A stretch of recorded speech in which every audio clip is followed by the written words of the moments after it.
পানিতে ন্যাপথলিন দিন 1 সেকেন্ডে ছাড় পোকা, তেলাপোকা, পিঁপড়া, মশা, মাছি, টিকটিকি বিভিন্ন ধরনের পোকা মাকড় ভ্যানিশ হয়ে যাবে। এটা 100% গ্যারান্টি এবং প্রমাণিত।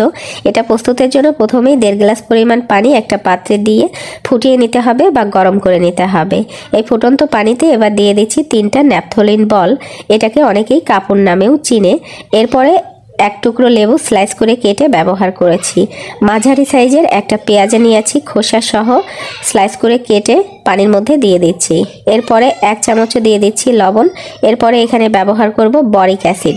বরিক অ্যাসিড ফার্মেসিতে কিনতে পাওয়া যায়, মুদি দোকানেও কিনতে পাওয়া যায়। 1 চামচ পরিমাণ বরিক অ্যাসিড এখানে দিয়ে দিচ্ছি এবং এটা ভালো করে একটু মিশিয়ে জাল করে নিতে হবে। মিডিয়াম টু লো আছে ঢাকনা দিয়ে ঢেকে জাল করে নিতে হবে, তাহলেই এটা প্রস্তুত হয়ে যাবে। আর এখানে লেবু, পেঁয়াজ দিয়েছি, এগুলো যাতে নরম হয়ে যায় সেভাবেই এটা সেদ্ধ করে নিতে হবে। মোটামুটি 2 থেকে 3 মিনিট জাল করে নিলেই এটা প্রস্তুত হয়ে যাবে। আর এটা একটু ঠান্ডা করার পরে আমি স্প্রে একটা বোতলে ছাঁকনির সাহায্যে ছেঁকে এটা ঢেলে নিচ্ছি। মিশ্রণটা তৈরির সময় আমি লেবু ব্যবহার করেছি। লেবুর পরিবর্তে কিন্তু ভিনেগারও ব্যবহার করা যাবে।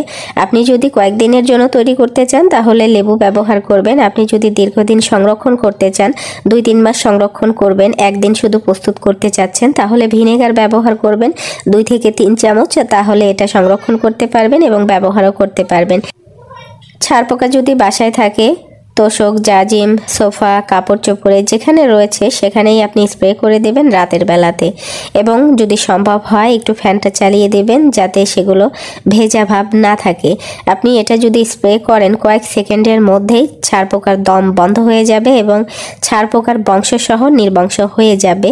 আপনি একদিন করে দেখুন, আপনার বাসার 50% ছাড় পোকা একদমই ভ্যানিশ হয়ে যাবে। যদি অতিরিক্ত ছাড় পোকা থাকে, অল্প ছাড় পোকা থাকলে 1 রাতেই ভ্যানিশ হয়ে যাবে। তেলাপোকা, পিঁপড়ার জন্য আপনি রাতের বেলাতে কিচেন এরিয়া, ডাইনিং এরিয়া, বাসার অন্যান্য স্থানে, ফার্নিচারের কর্নারে আপনি স্প্রে করে দেবেন।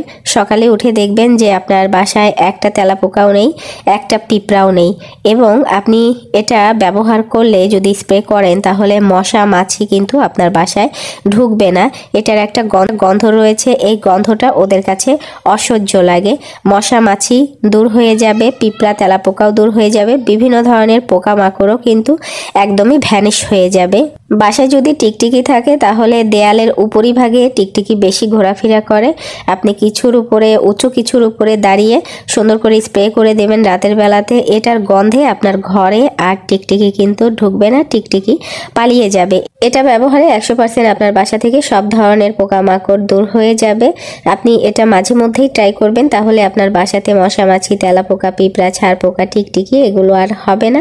যদি ভালো লাগে তাহলে ট্রাই করে দেখতে পারেন। ধন্যবাদ সবাইকে।